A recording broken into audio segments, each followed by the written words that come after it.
5 குடும்பம் பிழைக்கிறோம் இந்த கடையை வச்சு தான்.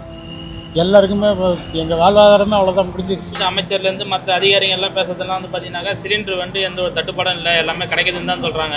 ஆனால் இங்கே இருக்கிற வியாபாரம் பண்ணுற இந்த மையங்களை மாதிரி வியாபாரிகள் தான் தெரியும் சிலிண்டர் கிடைக்குதா கிடைக்கலைன்றது வந்து எங்களுக்கு தான் தெரியுது. இங்கே 2000 சிலிண்டர் வந்து இப்போ வந்து 3600 3500 சொல்கிறாங்க.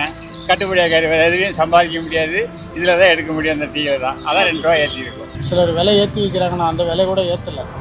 என்ன விற்கிறோமோ அந்த விலையை தான் விற்றுட்டு இருக்கு. அப்படின்னா என்ன பண்ணுறதுன்னு ஒன்றும் புரியலை. நேற்று வந்து பார்த்தீங்கன்னா 2,400 கொடுத்துருந்தோம். இன்றைக்கி 3000 இருந்தாலும் வாங்கலான்ற ஒரு எய்மில் தான் இருந்தோம். ஆனால் சிலிண்டர் கிடைக்கல. இப்போ பார்த்தீங்கன்னா பிளாக்கில் தான் சில பேர் கொடுத்துக்கின்னு இருக்காங்க ரேட் அதிகமாக. அப்படி தான் 2 வாங்கியிருக்கு. நாளைக்கு அதுவும் கிடைக்குதா என்னன்னு தெரியல.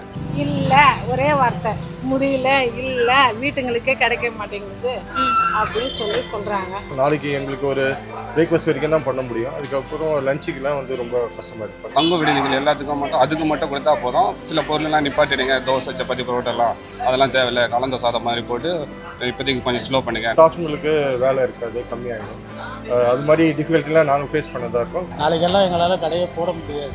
தெரியல, க்ளோஸ் பண்ண வேண்டியதா வரணும். மத்திய கிழக்குல நிலவக்கூடிய பதற்றம் தானே இதுக்கு காரணம். சரி, நிலவட்டுமா? அவன் நாட்டில் அடிச்சுக்கிட்டு சாவறான், நம்ம நாட்டில் விறகு இருக்கு எத்தனையோ. அடுத்து என்ன பண்றதா இருக்கீங்க? இன்னும் ஊரை விட்டு போக வேண்டியது.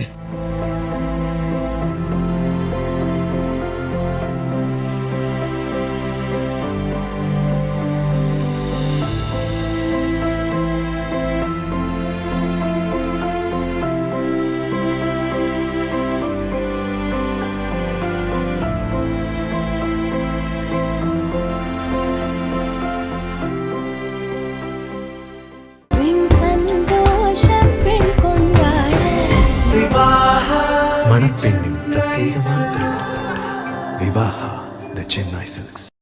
இப்போது புதிய அறிமுகம் ஆச்சி ஹோட்டல் சாம்பார் 50 கிராம் ரூபாய் 20 மட்டுமே.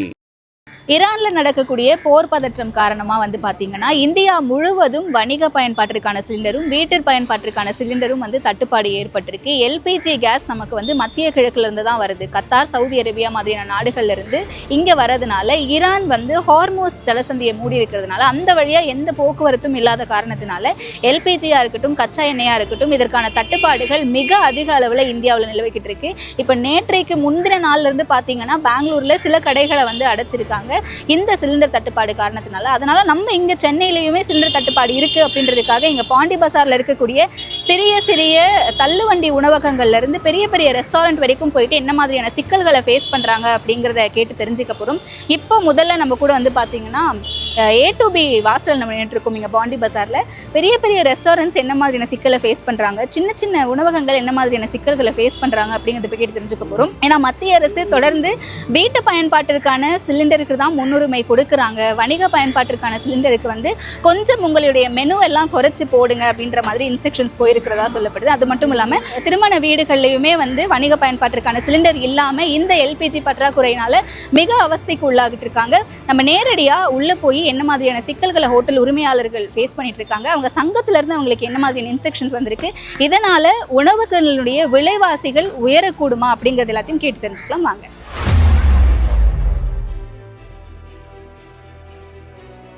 சிலிண்டர் தட்டுப்பாடு 2 நாளா போய்கிட்டு இருக்கு. இப்போ என்ன மாதிரியான சிக்கலை ஃபேஸ் பண்றீங்க? A2Bங்கிறது ஒரு ஃபேமஸான கடை, இன்டர்நேஷனல் லெவலில் எங்களுக்கு ஃபேமஸான ஒரு குரூப் இது. அதனால் இப்போ சிலிண்டர் பிரச்சனைனால வந்துட்டு நிறைய வந்து கஸ்டமரும் பாதிக்கப்படுறாங்க. பார்த்தீங்கன்னா நிறைய ஐட்டம் எங்களால் கொடுக்க முடியல, பாதி ஐட்டம் தான் இப்போ கொடுத்துட்ருக்கோம் நாங்கள். அதனால இப்போ வந்து கஸ்டமருக்கும் நிறைய வந்து சாட்டிஸ்ஃபேக்ஷனாக பண்ண முடியல மேடம் சர்வீஸ்லாம். ஆக்சுவலாக நாங்கள் வந்து 3 to 4 சிலிண்டர் டெய்லியும் யூஸ் பண்ணியிருக்கோம். இப்போ வந்து ஸ்டாக்கில் வந்துட்டு ஒரு 2 சிலிண்டர் தான் இருக்கும். நாளைக்கு எங்களுக்கு ஒரு பிரேக்ஃபாஸ்ட் வரைக்கும் தான் பண்ண முடியும். அதுக்கப்புறம் லஞ்சுக்கெலாம் வந்து ரொம்ப கஷ்டமாக இருக்கும். ஓகே, உங்களுடைய ஹெட் ஆஃபீஸ்லேருந்து என்ன மாதிரியான இன்ஸ்ட்ரக்ஷன்ஸ் வந்திருக்கு உங்களுக்கு? ஹெட் ஆஃபீஸ்லேருந்து அவங்களும் முயற்சி எடுத்துகிட்டு இருக்காங்க. எல்லாருடைய அந்த சிலிண்டர் கம்பெனிஸ்க்கெலாம் வந்துட்டு மேக்ஸிமம் வந்து அவங்களும் வந்து கேட்டுட்டு அவங்களும் வந்து ட்ரை பண்ணிட்டு இருக்காங்க. ஆனால் வந்துட்டு எதுவும் சப்ளை வர மாதிரி தெரியல எங்களுக்கு. இதனால வந்துட்டு மேனேஜ்மெண்ட்லேயும் அவங்களுக்கு ஃபுல்லாக ட்ரை பண்ணி இப்போ பேட்டி கூட கொடுத்துருக்காங்க. எங்கள் எம்டி கூட நேற்று கூட சேனலில் பேட்டி கொடுத்துருக்காங்க. இது மாதிரி நிறைய பிரான்ச் வந்து இல்லாமல் க்ளோஸ் பண்ண போகிறோம் அப்படின்னு சொல்லி. ஓகே, இப்போ சென்னையில் இருக்க மொத்தம் எத்தனை பிரான்ச்சஸ் இருக்குது, எத்தனை பிரான்ச்சஸில் இந்த பிரச்சனை இருக்குது? இப்போ எங்களுக்கு வந்து சென்னையில் 250 பிரான்ச் கிட்ட இருக்குது. இப்போ பாதி பிரான்ச்சில் இந்த ப்ராப்ளம் இருக்குது. ஓகே, எப்படி இது வந்து பார்த்தீங்கன்னா எங்களுக்கு ஸ்வீட்லாம் வந்துட்டு அது வந்துடும். மற்றபடி எங்களுக்கு வந்து இந்த ஃபுட் ஐட்டம்ஸ் தான் ப்ராப்ளம் ஆகிடும். Okay okay. இப்போ இன்னைக்கு மெனு ஏதாவது குறைச்சிருக்கீங்களா சிலிண்டர் இல்லை, தட்டுப்பாடு? பாதி மெனு தான் பண்ணியிருக்கோம். இப்போ Okay. தோசை வெரைட்டிலாம் கம்மி பண்ணிவிட்டு இப்போ வந்து மினி மீல்ஸ் தான் இப்போ போயிட்டுருக்கு மேடம். ஓகே சைனீஸ் ஐட்டம்ஸ்லாம் நாங்கள் வந்து கம்மியாக வந்து சில செலக்டட் மெனு தான் பண்ணியிருக்கோம் மேடம். Okay okay. இப்போ நாளைக்கு இப்படியே தொடர்ந்துச்சுன்னா கடை அடைக்கிற பிளான் எதுவும் இருக்கா? ஹெட் இல்லை, அது ஆஃபீஸ் மேனேஜ்மெண்ட்டு தான் வந்துட்டு ஹெட் ஆஃபீஸ் தான் அவங்க டிசைட் பண்ணோம். ஓகே அதே மாதிரி ஸ்டாஃபுங்களுக்கு வேலை இருக்காது, கம்மியாகிடும். அது மாதிரி டிஃபிகல்ட்டிலாம் நாங்கள் ஃபேஸ் பண்ணதாக இருக்கோம். மேனேஜ்மெண்ட்டில் அவங்க வந்து என்ன சொல்கிறாங்களோ அந்த இன்ஸ்ட்ரக்ஷன் ஃபாலோ பண்ணணும். அண்ணா வணக்கம்ண்ணே. சொல்லுங்கள். சிலிண்டர் தட்டுப்பாடு இருக்கு அப்படின்னு சொல்லியிருக்காங்க. சிலிண்டர் விலையெல்லாம் உயர்ந்திருக்கு உலக போர் பதற்றத்தினால. எப்படி இருக்கு உங்களுக்கு? கடை வச்சிருக்கீங்க, என்ன மாதிரியான சிக்கலை சந்திக்கிறீங்க? எங்களுக்கு சிலிண்டரே இல்லை சுத்தமாக. ஏதோ கையில் இருந்த சிலிண்டரு, வீட்டில் வச்சுருந்த சிலிண்டர் எல்லாத்தையும் எடுத்துகிட்டு வந்து கடை போட்டுட்டோம். இனிமேல் கடை போடுறதுக்கெல்லாம் சிலிண்டர் இல்லை. நாளையிலேருந்து நாங்கள் எல்லாம் வீட்டில் தான் இருக்கணும் எல்லாம். அதனால் எங்களுக்கு வந்து சுத்தமாக சிலிண்டர் இல்லாதனால எங்களால் வியாபாரம் பண்ண முடியல. இதுக்கு இந்த கவர்மெண்ட்டு தான் நல்ல ஒரு தீர்வை காமிச்சு எடுக்கணும், முடிவு எடுக்கணும். இல்லைனா யாரும் ஒன்றும் பண்ண முடியாது. இதை நம்பி தான் 5 குடும்பம் பிழைக்கணும். எங்கள் வாழ்வாதாரம் பூரா எல்லாம் இதில் தான் இருக்குது. என்ன பண்ணுறதுன்னு எங்களுக்கே தெரியலை. இன்றைக்கி மத்தியானம் வரைக்கும் தான் எங்களுக்கு இருக்கிற கேஸை வச்சு தான் போட்டோம். விறகடுப்பு எரிக்கலான்னு பார்த்தா தோசை அடுப்புக்கெல்லாம் போட்டு விறகடுப்பெல்லாம் எரிக்க முடியாது. விறகும் விலை ஏறிக்கிட்டு இருக்கு, ஒவ்வொரு நாளும் ஒவ்வொரு விலை ஏறிக்கிட்டு இருக்கு. என்ன பண்ணுறதுன்னு தெரியாமல் தான் நாங்களே ரொம்ப யோசனையாக இருக்கும். வணிக பயன்பாட்டு சிலிண்டர் பயன்படுத்துறீங்களா இல்லை வீட்டு சிலிண்டர் தானா? வணிக பயன்பாட்டு சிலிண்டர் தான். ஓகே. அது இப்போ கிடைக்காதனால தான் என் வீட்டிலேருந்து இப்போ கடை போடணுமே அப்படின்னு கொஞ்சம் அரை சிலிண்டர் இருந்தது, எடுத்துன்னு வந்து போட்டு இப்போ வரைக்கும் போடுறோம். அவ்வளோதான். இப்போ அடுத்து எங்களுக்கு நாளைக்கெல்லாம் போடுறதுக்கெல்லாம் கேஸ் சுத்தமாக இல்லை. இன்னையோட முடிஞ்சது அவ்வளோ. அப்போ நாளையிலேருந்து சிலிண்டர் இருக்காதுன்னா கடை இருக்காதா? கடை இருக்காது. ஓகே. எப்படி என்ன பண்ண போறீங்க? என்ன பண்ணுறதுன்னு தெரியலையே. இந்த கவர்மெண்ட் தான் ஏதாவது ஒன்று பார்த்து ஏதாவது ஒரு நல்ல முடிவாக எடுத்து எங்களுக்கெல்லாம் ஏதாவது ஒரு நல்ல வழி காட்டணும். அட்லீஸ்ட் எங்களுக்கு கடைக்கு கொடுக்குற சிலிண்டராவது எங்களுக்கு ஏதாவது டெய்லி ஒன்று கிடைக்கிறதாவது அதுவாவது கிடைச்சா கொஞ்சம் நல்லாயிருக்கும். ஒன்றுமே இல்லைன்னா என்ன பண்ண முடியும்? 5 குடும்பம் பிழைக்கிறோம் இந்த கடையை வச்சு தான். எல்லாருக்குமே எங்கள் வாழ்வாதாரமே அவ்வளோதான், முடிஞ்சிருச்சு. இந்த போர் எப்போ முடியும்னு தெரியல, எப்போ இதுக்கு வந்து வெடி போகிறோன்னு தெரியல. எங்களை நம்பி ஒரு நாளைக்கு 50-100 பேர் சாப்பிட வர்றவங்க நிலமையெல்லாம் என்ன ஆக போகுதுன்னு தெரியலை. அவங்கெல்லாம் என்ன பண்ணுவாங்கன்னு தெரியலை. சிலர் விலை ஏற்றி விற்கிறாங்கன்னா அந்த விலை கூட ஏற்றலை. என்ன விற்கிறோமோ அந்த விலையை தான் விற்றுட்டு இருக்கு. அப்படி இருந்தால் என்ன பண்ணுறதுன்னு ஒன்றும் புரியலை. நாளைக்கெல்லாம் எங்களால் கடையை போட முடியாது. ஒரு நாள் வரைக்கும் 10 ரூபா விற்றோம் நாங்கள். நேற்று சாயங்காலத்துலேருந்து நாங்கள் 12 ரூபா. சிலிண்டர் வந்து 2000 சிலிண்டர் வந்து இப்போ வந்து 3600 3500 சொல்கிறாங்க. கட்டுப்படியாக வேறு எதுலையும் சம்பாதிக்க முடியாது. இதில் தான் எடுக்க முடியும், அந்த டீயில் தான். அதான் 2 ரூபா ஏற்றிருக்கோம். அடுத்து என்ன பண்ணுறது? இன்னைக்கூட காலைல கேட்டேன் எது ஒன்று வாங்கிங்களான்னு பார்த்தா ஒன்றும் கிடைக்கல. இன்னும் லோடு இருந்து சின்னதாக வந்துக்கு பெருசு வரலைங்கிறாங்க. வந்தவர் தான் பார்க்க முடியும். இதுக்கு பார்த்தா அதுக்கு தான் பதில் சொல்ல முடியும். இப்போ ஒரு 10 நாள் தான் ஆச்சு. 10 நாளைக்கு இப்படி இருந்தால் இன்னும் எவ்வளோ நாள் நீடிக்குன்னு சொல்ல முடியாது. நம்ம அதுக்குள்ளே ஒரு தீர்வு காணா நல்லாயிருக்கும். இப்போ இங்கே பாண்டி பசாரில் ரொம்ப பாரம்பரியமான கீதா கஃபே வளாகம் முன்னாடி தான் இருக்கும். இந்த உணவகத்தினுடைய மேனேஜர் நம்ம கூட இருக்காங்க. என்ன மாதிரியான சிக்கலை இவங்க சிலிண்டர் தட்டுப்பாடுனால பயன்படுத்துகிறாங்க அப்படிங்கிறத நம்ம கேட்டு தெரிஞ்சுக்கலாம் வாங்க. சார் வணக்கம் சார். வணக்கம்மா. இப்போ கீதா கஃபேங்கிறது ஒரு பாரம்பரியமான உணவகம், நம்ம எல்லாருக்குமே தெரியும். எத்தனை வருஷமாக இங்கே இருக்குன்னு தெரியும். இப்போ சிலிண்டர் தட்டுப்பாடுனால என்ன மாதிரியான சிக்கல்களை ஃபேஸ் பண்ணுறீங்க? இது வரைக்கும் 75 வருஷமாக கீதா கேஃபே ரன் ஆகிட்டு இருக்கு. இது வரைக்கும் சிலிண்டர் தட்டுப்பாடு என்ற முறையில் நிப்பாட்டினது எதுவுமே இல்லை. இப்போ இந்த 2 டேஸாக ரொம்ப சிலிண்டர் தட்டுப்பாடு. எங்களுக்கு ரெகுலராக காலையில் 10 சிலிண்டர் வரும். இப்போ பார்த்தீங்கன்னா நேற்றுக்கு 4 சிலிண்டர் தான் கொடுத்தாங்க. நேற்று 4 சிலிண்டர் கொடுத்ததுனாலுமே எங்களுக்கு ஃபுல்லாக அப்செட் ஆகிடுச்சு. இந்த 4 சிலிண்டர் வச்சு மேனேஜ் பண்ண முடியல.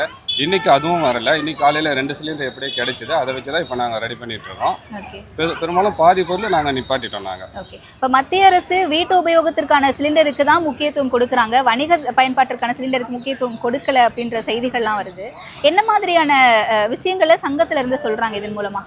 சங்கத்தில் வந்து அதுதான் அந்த ஹோட்டல் டிபார்ட்மெண்ட்டை பொறுத்த வரைக்கும் அந்த போல் சிலிண்டர் தான் வந்து அவங்க ரொம்ப டிமாண்ட் பண்ணுறாங்க. இப்போ ஏன்னா இப்போ பார்த்தீங்கன்னா இப்போ முக ஸ்டாலின் அறிக்கை விட்டுருக்காரு.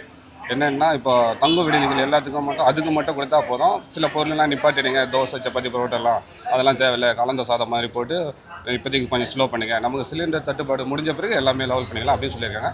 நமக்கு இப்போதைக்கு இன்றைக்கி நாளைக்கெல்லாம் வந்து ரொம்ப தட்டுப்பாடாக தான் இருக்குது. இது எப்போ சரியாகும்னு தெரியல. சரியானதான் எல்லா பொருளும் கொடுப்பாங்க. ஓகே, இப்போ ஒரு நாளைக்கு பயன்படுத்தக்கூடிய சிலிண்டர் அப்படிங்கிறது அதை தாண்டி உங்களுக்கு கம்மியாக தான் இருக்குது, சிலிண்டரே வரலன்னு இல்லை வரல, கம்மியாக தான் இருக்குது. இப்போ சிலிண்டர் வராத பட்சத்தில் கடையை மூடுறோம் அப்படின்னு நிறைய பேர் பேசிட்டு இருந்தாங்க. இப்போ கீதா கேஃபேயும் அந்த நிலைமையில தான் இருக்கு. கண்டிப்பாக இப்போதைக்கு அந்த நாளைக்கு தான் அந்த சூழ்நிலை எங்களுக்கு வரதுக்கான வாய்ப்பு இருக்கலாம். இன்னைக்கு வரைக்கும் நாங்கள் சில பொருள் வியாபாரம் பண்ணுறதுக்கான ஆப்ஷன் இருக்குது எங்களுக்கு. ஓகே, அப்போ இன்னைக்கான பயன்பாட்டிற்கு சிலிண்டர் இருக்குது. இன்னைக்கான பயன்பாட்டுக்கு இருக்குது. ஓகே, நாளைக்கு இன்னைக்கும் சரி எல்லா பொருளும் நாங்கள் சேல் பண்ணல, பாதி பொருள் தான் சேல் பண்ணோம். நான் அது நாளைக்கு நாளைக்கு காலையில தான் தெரியும் எங்களுக்கு. நாளைக்கு காலையில சேல் பண்றோமா இல்லையானது நாளைக்கு காலையில. எப்படி ஒவ்வொரு நாளைக்கும் சிலிண்டர் வருமா உங்களுக்கு? கண்டிப்பா டெய்லி வரும். ஓகே, டெய்லி வந்தா தான் எங்களுக்கு சேல். இப்போ இன்னைக்கு சிலிண்டர் கேட்கும்போது ஏஜென்சில இருந்து என்ன மாதிரியான ரெஸ்பான்ஸ்? பரவாயில்ல இல்லை, சிலிண்டர் வந்தால் தான் சார் வரும், இல்லைனா இல்லை சார் நீங்கள் வேறு ஏற்பாடு பண்ணிக்கங்க. இப்போ பார்த்தீங்கன்னா பிளாக்கில் தான் சில பேர் கொடுத்துக்கின்னு இருக்காங்க ரேட் அதிகமாக, அப்படி தான் 2 வாங்கியிருக்கு. நாளைக்கு அதுவும் கிடைக்குதா என்னன்னு தெரியல. நாங்கள் ஒரு நாளைக்கு 3 சிலிண்டர் யூஸ் பண்ணிட்டு இருந்தோம். இன்றைக்கி காலையிலேருந்து பார்த்தீங்கன்னா ஒரு 9 மணிலேருந்து சிலிண்டர் கிடைக்காம ரொம்ப அவசரப்பட்டு இருக்கிற சிலிண்டர் சுட தண்ணியை வச்சு போட்டு யூஸ் பண்ணி தான் இப்போதைக்கு நாங்கள் வியாபாரத்தை மத்தியானம் ஸ்டார்ட் பண்ணியிருக்கோம். ஈவினிங் ஏஜென்சிலேருந்து ஒரு 4 o'clock பார்க்குறேன்னு இருக்காங்க. கிடைச்சா ஈவினிங் கடையை ஓப்பன் பண்ணுவோம், இல்லை ஈவினிங்லேருந்து கடை க்ளோஸ் பண்ணி தான் பிஸ்னஸ் க்ளோஸ் பண்ணி தான் இருக்கணும் வேறு வழியில். ஓகே, இப்போ உங்களுக்குன்னு ஒரு சங்கம் இருக்கும்ல, ஹோட்டல் உரிமையாளர்கள் சங்கம், அங்கேருந்து அவங்க என்ன சொல்கிறாங்க இந்த சிலிண்டர் தட்டுப்பாடுனால? அவங்க இது சம்மந்தமாக பேசியிருக்கிறோம், கொஞ்சம் வெயிட் பண்ணுங்கள், ஏதாவது ஒரு முடிவு எடுக்கலாம்னு சொல்லியிருக்கிறாங்க. இது சம்மந்தமாக எந்த ஒரு இதுவும் எங்களுக்கு தீர்வு கிடைக்கிற மாதிரி தெரியல எங்களுக்கு. என்ன கோரிக்கை வைக்கிறீங்கண்ணா? இப்போ ஒரு நாள் கடை நீங்கள் சாத்துறீங்க, மதியத்துக்கு மேலே சாத்துறீங்கன்னா எவ்வளோ லாஸ் உங்களுக்கு இதனால ஏற்படும்? எனக்கு ஒரு நாளைக்கு கடையை மதியானத்துக்கு சாத்தணும்னா என்னோட லேபரோட சேலரி பார்த்தீங்கன்னாக்கா அவங்களுக்கு சாப்பாடு செலவுலேருந்து எல்லாமே நான் தான் பார்க்கணும். சேலரி நான் கொடுத்தே ஆகணும் அவங்களுக்கு. நான் கடையை க்ளோஸ் பண்ணிக்கிறேன்னா கடைக்கு உண்டான ரெண்ட் நான் கொடுத்தே ஆகணும். அந்த இதுவெல்லாம் பார்க்கும்போது பார்த்தீங்கன்னா கிட்டத்தட்ட எனக்கு ஒரு நாளைக்கு ஒரு 20,000 அந்த ஆஃப் டேக்கு எனக்கு லாஸ் ஆகுது. இந்த பாதி நாளைக்கு மட்டும் 20,000 ரூபாய்? 20,000 லாஸ் ஆகும். ஓகே, அப்போ ஒரு நாளைக்குன்னா அது எப்படியும் 50,000 ரூபாய்க்கு மேலே இருக்கும்ல? ஆமாம். ஓகே, இப்போ நியூஸில் பார்த்த வரைக்கும் பார்த்தீங்கன்னா எல்லாருமே அமைச்சர்லேருந்து மற்ற அதிகாரிகள் எல்லாம் பேசுறதெல்லாம் பார்த்தீங்கன்னாக்கா சிலிண்டர் எந்த ஒரு தட்டுப்பாடும் இல்லை, எல்லாமே கிடைக்குதுன்னு தான் சொல்கிறாங்க. ஆனால் இங்கே இருக்கிற வியாபாரம் பண்ணுற இந்த எங்களை மாதிரி வியாபாரிகள் தான் தெரியும் சிலிண்டர் கிடைக்குதா கிடைக்கலைன்றது எங்களுக்கு தான் தெரியுது. இங்கே அது அவங்க கொஞ்சம் நல்ல ஒரு நடவடிக்கை எடுத்து சிலிண்டர் தட்டுப்பாடு இல்லாமல் கிடைக்கிறதுக்கு வழிவகை செஞ்சால் கொஞ்சம் நல்லா இருக்கும்ன்றது எங்களோட கருத்து. ஓகே, இப்போ உங்களுடைய சங்கத்துலேருந்தே நேற்றைக்கு சில கட்டுப்பாடுகள்லாம் விதிச்சிருந்தாங்கல்ல, டீ போடக்கூடாது, காஃபி கொடுக்கக்கூடாது, ஹோட்டல்களில் தோசை சப்பாத்தி இதெல்லாம் இருக்கக்கூடாது அப்படின்ற மாதிரி, அந்த கட்டுப்பாடுகள் என்ன நல்லா அதை முழுசாக கொஞ்சம் விவரிக்க முடியுமா? இப்போ நம்ம டீ காஃபியை தான் நம்ம கடையில் மேடம், எல்லாம் தோசை பரோட்டா ஃப்ரைட் ரைஸ் அந்த மாதிரி ஐட்டம் தான். இப்போ இருக்கிற சிலிண்டர் வச்சு நாங்கள் எல்லாமே பண்ணிகிட்டு இருக்கோம். மாற்றத்துக்கு பார்த்தீங்கன்னா இன்றைக்கி ஒரு ஏஜென்சி கிட்டே பேசியிருக்கிறோம். அடுப்பு எல்லாமே விறகடுப்பாக மாற்றத்துக்காக பேசியிருக்கிறோம். அவங்க இன்னைக்கு ஈவினிங்குள்ளே உங்களுக்கு ரிசல்ட் சொல்லிட்டு அடுப்பு ஸ்டாக் இருந்தால் சொல்கிறேன்னு சொல்லுங்க. வந்ததுன்னா அதை நாங்கள் விறகடுப்பு யூஸ் பண்ணி ஃபர்தராக பிஸ்னஸ் ரன் பண்ணுறது உண்டான ப்ராசஸ் பார்க்கலாம்னு சொல்லிட்டு ஐடியாவில் இருக்கிறோம். இப்போ இதுக்கு முன்னாடி இந்த மாதிரியான சூழல் இருந்திருக்கானே? இல்லை, இது வரைக்கும் சிலிண்டர் தட்டுப்பாடு சூழ்நிலை இது வரைக்கும் ஏற்பட்டதில்லை. இப்போ தான் ஃபர்ஸ்ட் டைம் இந்த மாதிரி ஆகுது. ஆனால் விலை உயர்வு சூழல் ஏற்பட்டிருக்கு. அது ஏற்பட்டிருக்கு. இப்போ இந்த ஒரு 4 நாளில் பார்த்தீங்கன்னா ஒரு 500 ரூபா விலை உயர்வு ஏற்பட்டிருக்கு சிலிண்டர். 1ஆம் தேதியிலேருந்து 3ஆம் தேதி வரைக்கும் ஒரு 1,900 அந்த ரேஞ்சு போயிட்டு இருந்தது. நேற்று பார்த்தீங்கன்னா 2,400 கொடுத்துருந்தோம். இன்னைக்கு 3,000 இருந்தாலும் வாங்கலான்ற ஒரு எய்மில் தான் இருந்தோம். ஆனால் சிலிண்டர் கிடைக்கல. இப்போ விலை உயர்வு அப்படிங்கிறது சிலிண்டர் விலை உயர்ந்ததுனால பொருட்களுமே விலை உயர்வுன்னு சொல்றாங்க. இப்போ நீங்கள் இன்னிலேருந்து கடை சாத்திருக்குன்னு சொல்றீங்க. நேற்றுலேருந்து கடையில் சாப்பாடு ஏதாவது அதிகமாக விற்கிறீங்களா? இல்லை, நாங்கள் எப்பயுமே விற்கிற ரேட்டு தான் விற்கிறோம். இது விலை உயர்ந்ததுனாலலாம் விற்கல, இது ரேட்டில் ஆயத்தலை. நார்மலி என்ன ரேட்டு கொடுத்தோமோ இப்போ 2 வருஷமாக என்ன ரேட்டு கொடுத்தோமோ அதே ரேட்டு தான். ஓகே, இது வரைக்கும் நீங்கள் எவ்வளோ வருஷமாக கடை போட்டிருக்கீங்கண்ணே? நாங்கள் கிட்டத்தட்ட ஒரு 12-13 வருஷமாக இங்கே தான் கடை. இந்த 12-13 வருஷத்துல இந்த மாதிரியான சிலிண்டர் தட்டுப்பாடு ஏற்பட்டிருக்கா? இல்லை, இன்னைக்கு இந்த வருஷத்தே கொரோனா டயத்தோட இந்த தட்டுப்பாடு இல்லை. ஓகே, இப்போ ரொம்ப தட்டுப்பாடாது. ஓகே ஓகே சரிங்க. எங்களுக்கு நிறைய பேருக்கு இல்லை, அது இல்லை இது இல்லை சாங்கணும் பண்ண முடியல. இன்றைக்கி ஒரு ஆஃப் டே தான் போகும். இதுக்கப்புறம் ஈவினிங் என்ன பண்ண போகிறோம் தெரியல. ஓகே, க்ளோஸ் ஆகி போகும். ஒரு நாளைக்கு எங்களுக்கு 3 சிலிண்டர் தேவைப்படும். ஓகே, அது ஒன்று கூட வரல காரியம். என்ன சொல்கிறாங்க டீலர் சிலிண்டர் கேட்குறாங்க? இல்லை, அப்படி தான் டிவி பார்க்கலையே நீங்கள் அப்படின்னு கேட்குறாங்க. அதான் இப்போ எப்படி சமாளிக்க போகிறீங்க இது எல்லாத்தையும்? தெரியல, க்ளோஸ் பண்ண வேண்டியதா வரணும். உங்களுக்கு கடை உரிமையாளர்கள் சங்கம்லாம் தனியாக இருக்கும்ல, உங்களுடைய சங்கத்துல இருந்து? ஹோட்டல் சங்கம் இருக்கு, அவங்க ஒன்றும் இதில் சரியில்லை. பொதுமக்கள் தான் இதில் கஷ்டப்படுறாங்க, வேறு ஒன்றும் இல்லை. ஓகே, ஏன்னா அவங்கவுங்க இப்போ சாப்பாட்டுக்கு எவ்வளோ பேர் அலையிறாங்க. வெளியில் வீட்டில் சமைச்சு சாப்பிட நேரம் இல்லாமல் பொம்பளைங்க வேலைக்கு போகிறாங்க. அப்படின்னும்போது கடைங்களில் தான் சாப்பிட்றாங்க. சாப்பிடும்போது அவங்களுக்கு இங்கே இப்போ எங்களுக்கு சிலிண்டர் தட்டுப்பாடு வந்தால் நாங்கள் ஒவ்வொருத்தராக கடையை மூடிட்டு வீட்டில் போனாக்கா இப்போ வேலை செய்கிற ஆம்பளைங்க பொம்பளைங்க எவ்வளோ கஷ்டப்படுறது எங்களுக்கு தான் அது தெரியும். இல்லை, ஒரே வார்த்தை, முடியல, இல்லை, வீட்டுங்களுக்கே கிடைக்க மாட்டேங்குது அப்படின்னு சொல்கிறாங்க. நாங்கள் வியாபாரக்காரங்க ரொம்ப அவசரப்படுறோம். ஏன்னா எல்லாருக்கும் இல்லைன்னு சொல்ல முடியாத இருக்கிறத கொஞ்சம் பகிர்ந்து கொடுக்குற மாதிரி சாப்பாடு நான் கொடுத்துட்ருக்கேன். அது முடிஞ்ச வரைக்கும் கொடுக்குறேன். சிலிண்டர் இல்லைன்னும் போது எனக்கு கஷ்டம். இப்போ ஒரே ஒரு சிலிண்டர்ல பின்னாடி சாதம் பொங்கிட்டு இருக்கு. அந்த சிலிண்டர் முடிஞ்சுன்னா உங்கள்ட்ட வேற சிலிண்டர் இருக்கா அடுத்து? இல்லை வந்தாதான் இது வரும் நம்பிக்கை இருக்கானா? நம்பிக்கை இருக்கு, பார்ப்போம் வருதான்னு. நான் ரிலேஷன் கிட்டலாம் கேட்டிருக்கேன், கொஞ்சம் இருந்தா கொடுங்க வியாபாரத்துக்கு, பாவம் நிறைய ஜனங்க கஷ்டப்படுறாங்க சாப்பாட்டுக்கு இல்லாம அப்படின்னு சொல்லியிருக்கேன். அவங்களும் சரி ட்ரை பண்ணுறேன்னு அவங்களும் புக்கிங் வந்து 25 நாளைக்கு அப்புறம் தான் வருன்றாங்க. ஓகே, எவ்வளோ கஷ்டம் இருக்குது. எங்களால் நிறைய பேர் பழைக்கிறாங்க, அவங்களுக்கும் கஷ்டம் தானே. ஒரு வருமானம் இல்லைன்னா என்ன கஷ்டன்றது எல்லாருக்கும் தெரிஞ்ச கதை. இதில் நான் என்ன சொல்கிறதுக்கு இருக்குது. மன்னிக்கணும் மக்களை, உங்களை திட்ட தகுதி எனக்கு கிடையாது. கொஞ்சம் அறிவை பயன்படுத்திக்கங்க. இப்போ உலக நாட்டு பெரு வல்லுநர்லாம் இப்போ சிபிசிஎல்லாம் இருக்குது. 6 மாதத்துக்கு தட்டுப்படாத அளவு கேஸ் இருக்குது. அதெல்லாம் இவங்க வெளியிடலாம், ஆனால் வெளியிடுறதில்ல. இவன் லஞ்சம் வாங்குற மாதிரி அங்கங்கே சிலிண்டர் வச்சுக்கிட்டு விலையை அதிகமாக விற்கிறான். ஏன் அது இல்லாட்ட மாற்றுத்திறன் பண்ண தெரியாதவங்களுக்கு கரண்ட் அடுப்பு வாங்கிக்கோங்க.